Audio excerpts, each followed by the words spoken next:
Bonjour les mangeurs et les mangeuses du Saint-Laurent. Je vais prendre quelques minutes pour vous montrer qu'on peut utiliser les algues d'une manière simple, efficace et qu'on peut l'utiliser dans notre utilisation de tous les jours.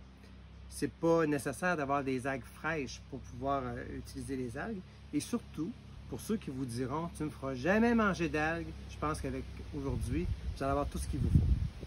Premièrement, ce qui est très simple à trouver, c'est les algues à l'état séché.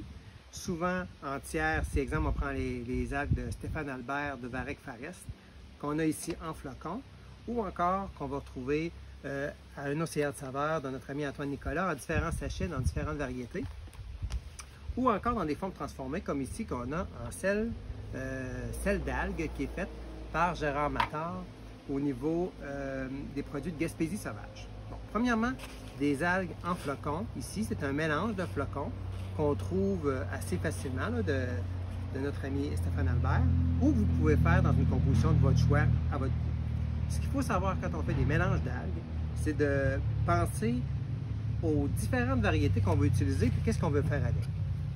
Exemple, ici, un exemple qui va être très simple, le dulse. Donc, le dulse, c'est une algue qu'on va utiliser principalement pour son petit goût de bacon fumé. Donc, il est vendu souvent en bacon sous le terme de bacon de mer.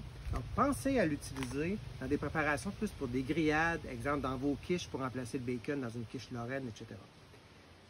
Maintenant, avec des flocons d'algues, on peut faire n'importe quoi.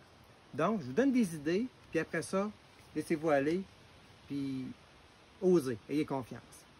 Vous pouvez utiliser, comme je vous disais, le dulce, exemple, dans les quiches pour le bacon de mer, mais dans différents mélanges que vous faites, exemple, si vous faites un bouillon, vous allez utiliser un bouillon, au lieu de mettre du kombu en feuilles, vous pouvez mettre des flocons.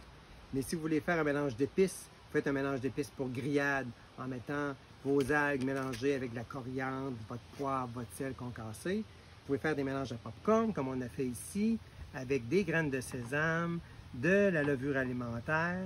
Vous pouvez faire des croûtes pour les poissons, exemple des fines herbes séchées avec des flocons d'algues. Vous allez tremper le poisson, le faire griller à votre choix. C'est à l'infini. Vous pouvez le mettre dans vos sauces aussi, dans les sauces pour les fondus, les sauces pour les sushis, style sauce wafou.